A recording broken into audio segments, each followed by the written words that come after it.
Assalamualaikum warahmatullahi wabarakatuh. Perkenalkan, nama saya Ismail Tusamu. Di sini saya akan mereview sedikit materi tentang pola hubungan legislatif eksekutif.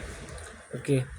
Pola hubungan legislatif eksekutif itu biasanya menggambarkan bagaimana dua cabang kekuasaan ini, legislatif pembuat undang-undang, eksekutif pelaksanaan pemerintahan, berinteraksi dalam sebuah sistem pemerintahan.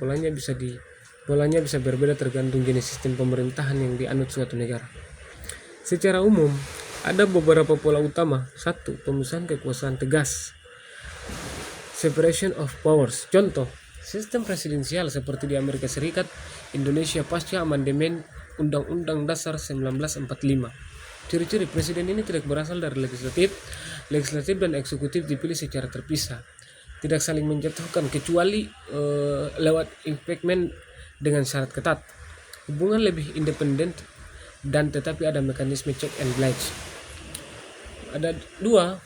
Fusi kekuasaan, fusion of powers. Contoh, sistem parlementer seperti di Inggris, Belanda, Malaysia. Ciri-ciri eksekutif, Perdana Menteri dan kabinet berasal dari partai atau koalisi mayoritas di legislatif.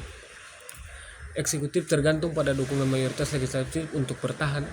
Legislatif biasanya menjatuhkan eksekutif lewat mosi tidak percaya. Hubungan sangat erat, bahkan cenderung tergabung. 3. Campuran, mixed system. Contoh, sistem semi presidensial seperti di Prancis, Rusia. Ciri-ciri: 1. Ada presiden yang kuat, dipilih langsung rakyat. 2. Ada perdana menteri yang bertanggung jawab kepada legislatif. 3. Hubungan legislatif eksekutif bersifat kombinasi, presiden dan legislatif punya peran penting masing-masing.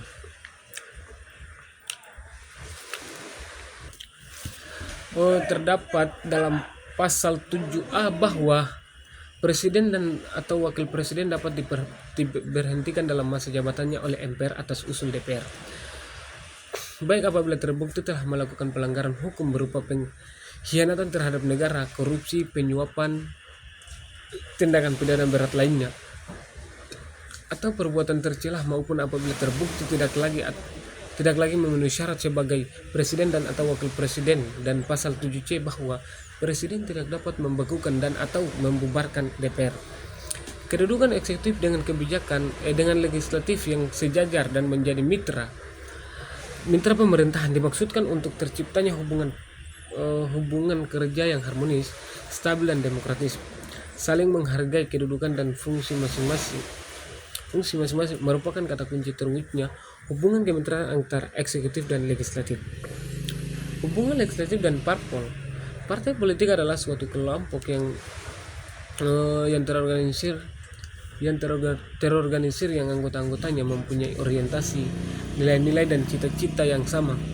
Tujuan dari kelompok ini adalah untuk memperoleh kekuasaan politik dan merebut kedudukan politik, biasanya dengan cara konstitusional untuk melaksanakan kebijaksanaan mereka.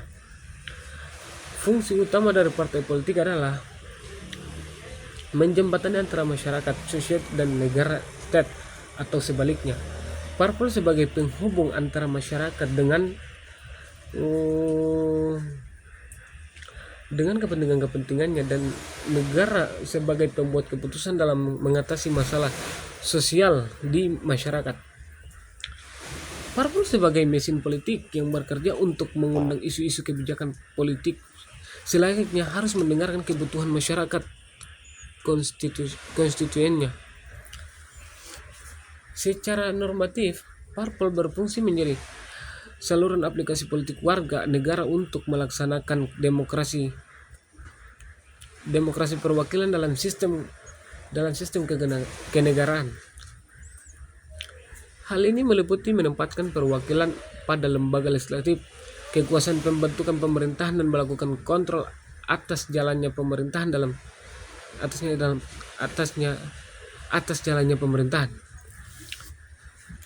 Dalam literatur ilmu politik tradisional menganggap apa yang dilakukan partai adalah mengorganisasi dan mengarahkan warga negara, menyatukan berbagai kepentingan, mencari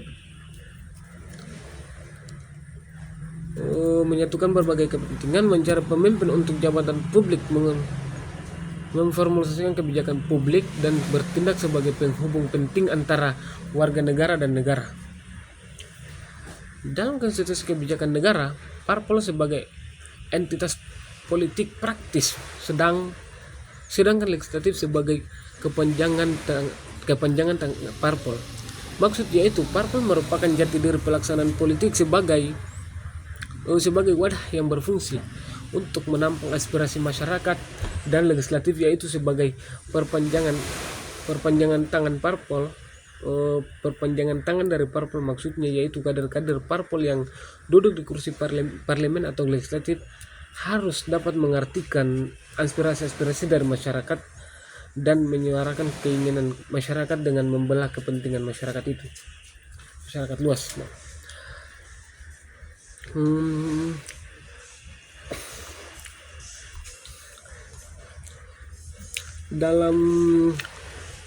Dalam konstelasi kebijakan negara, parpol sebagai entitas politik praktis, sedangkan legislatif sebagai kepanjangan tangan parpol. Maksudnya yaitu parpol merupakan jati diri pelaksana politik sebagai wadah yang berfungsi untuk menampung aspirasi masyarakat, dan legislatif yaitu sebagai perpanjangan tangan dari parpol. Maksudnya yaitu kader-kader parpol yang duduk di kursi parlemen atau legislatif harus dapat mengartikan aspirasi dari masyarakat dan menyuarakan keinginan masyarakat dengan membelah kepentingan masyarakat luas. Dalam membelah kepentingan masyarakat luas, dalam halnya kalau salah satu anggota telah dipilih menjadi anggota DPR, kita harus melihat adanya masyarakat kita yang ada di desa dengan menyumbangkan salah satu memberikan dana atau memasukkan material kepada di satu kampung itu, biar kita bisa dihargai dan kita bisa diakui jabatan kita. Ya, mungkin itu saja sedikit review materi dari saya. Sekian dan terima kasih. Billahi taufiq wal hidayah. Wassalamualaikum warahmatullahi wabarakatuh.